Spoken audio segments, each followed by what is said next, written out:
keeping yourself entertained, continuing to make a community for yourself, make genuine relationships, and let the pieces fall where they may. Just keep working on your craft and keep being kind, and the doors will open when they're supposed to.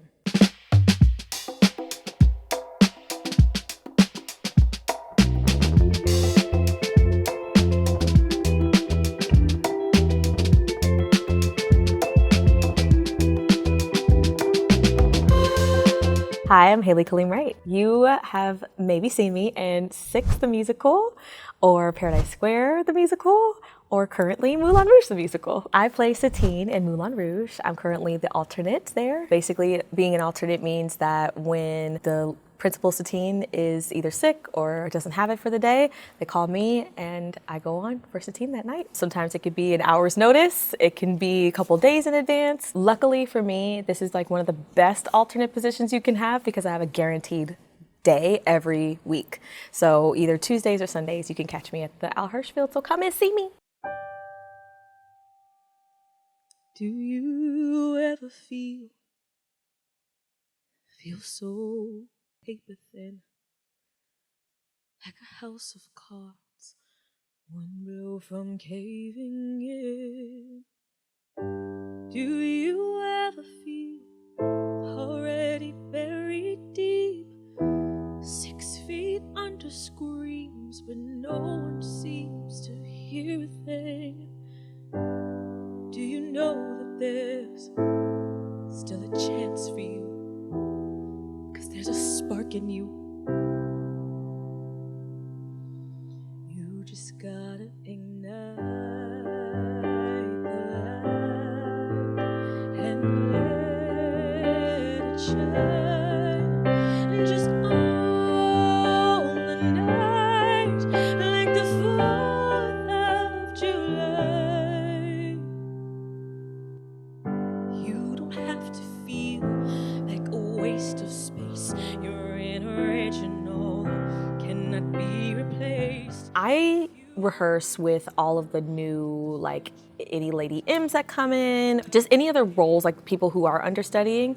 I'll go and we'll all be a part of like a quick put in sometimes, or just quick rehearsals. So it just depends. It's not been too crazy though. I've actually felt like I've had a life in this particular contract, which is not always the case. I do appreciate that very, very much. You just gotta ignite the light and let it shine. Just on the night like the 4th of July. 'Cause baby, you're a firework. Come on, show 'em what you're worth. Firework is special to me because it makes me so emotional when you break down the lyrics and you look at them and you tie them to Satine's story. To some, it might be like a fist bumping, anthem. But when you break it down and you really listen to the lyrics, it is transformative, and it is something that can be call to action, an anthem for pushing through, being resilient, and finding your light and standing in that and not letting anything dim it. Do you ever feel so paper thin, like a house of cards, one blow from caving in?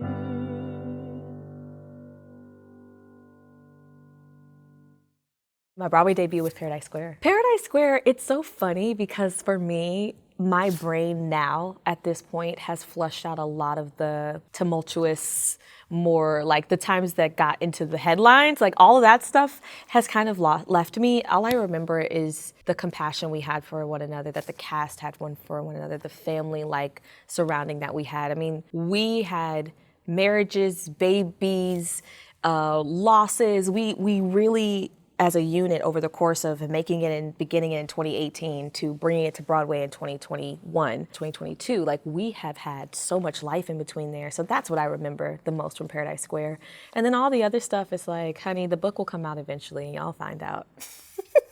Six was a very I learned so much with Six about, again, like I said, the 8 show a week, but then also it's an ensemble show, but we're all leading ladies. And so navigating no extra set movements, no costume movements. It's you and your girls on stage, 90 minutes. What are you gonna do? A lot of the choreo is quick and taxing and demands a lot. So the schedule demands a lot, the show itself demands a lot, and then you also wanna do good for your girls. And I played Queen of Aragon, Catherine of Aragon, what's her name?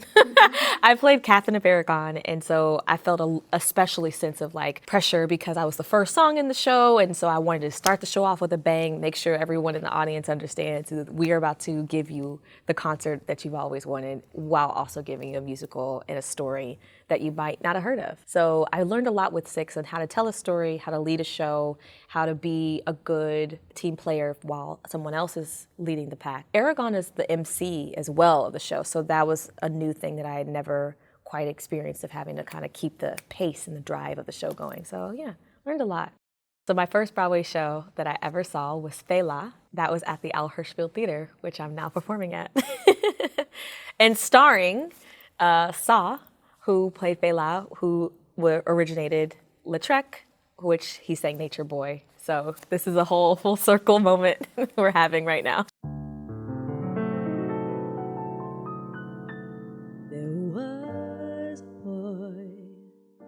I sang Nature Boy because I feel like it's one of the most heartfelt moments of the show, and it's so connected to Satine even though she's not there. I get to listen to it every day while I change backstage, and it's like, wow, okay, there's so much depth here. A little shy and sad of eyes, but very wise was he. And then one day,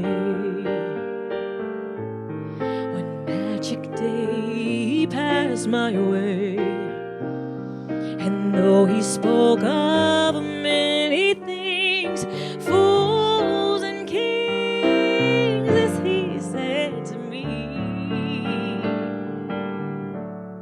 the greatest thing you'll ever learn is just to love and be loved in return.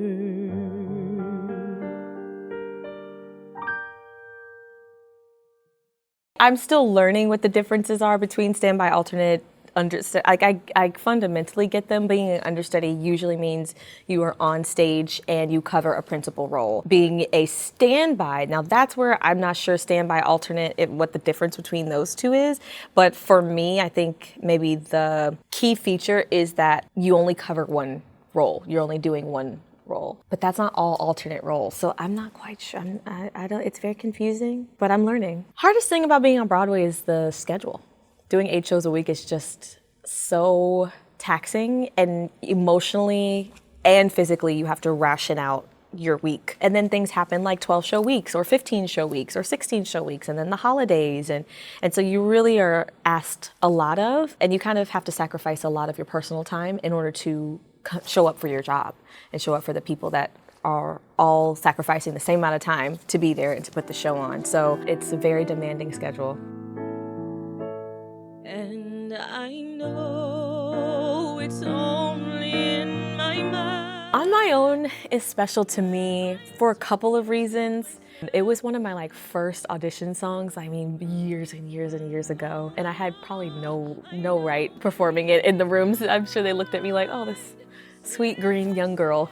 And preparing for coming here, watching Lea Salonga sing it and be so captivating, and to have had the opportunity to work with her before, and for us to hit it off. We had our own little side banter of loving K-pop. We had all these things in common. It was not only are you my hero, but also you're cool. And so it's one of those things when I saw her performing and I was like, that's the song I'm gonna sing. Because I just love her, and I wanna be like Lea when I grow up.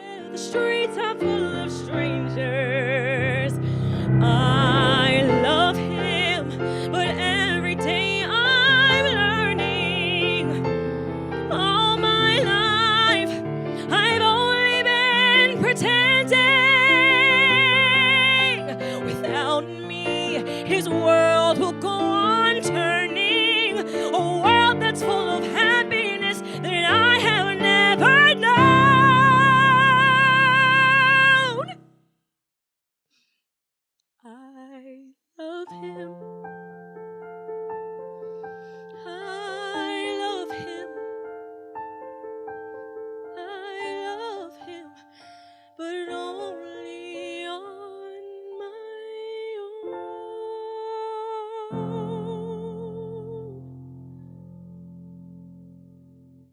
I had dreams of performing, but I didn't know you could make a living out of it, so it seemed a bit far-fetched. I think that I saw my mom be a performer, but like intermittently, and she had to quit to like raise me. And so I didn't know what a consistent life in performance looked like. It found me. I feel like musical theater found me because I'm a songwriter, singer first. I started off with a record deal in New York City at 19. And once that fell apart, theater kind of just engulfed me and found me and brought my life into beyond what I could have imagined 10 years ago when I started. I don't think my dream Broadway role has been made yet. I think I'm gonna make it, and I'm gonna put that in the atmosphere that I'm gonna do that.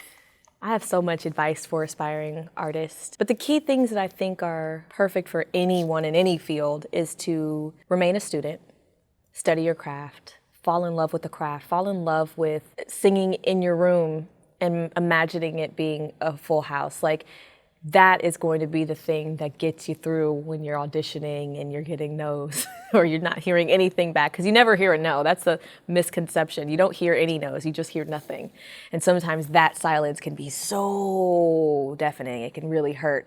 So it's like keeping yourself entertained, continuing to make a community for yourself, make genuine relationships, and let the pieces fall where they may. Just keep working on your craft and keep being kind, and the doors will open when they're supposed to.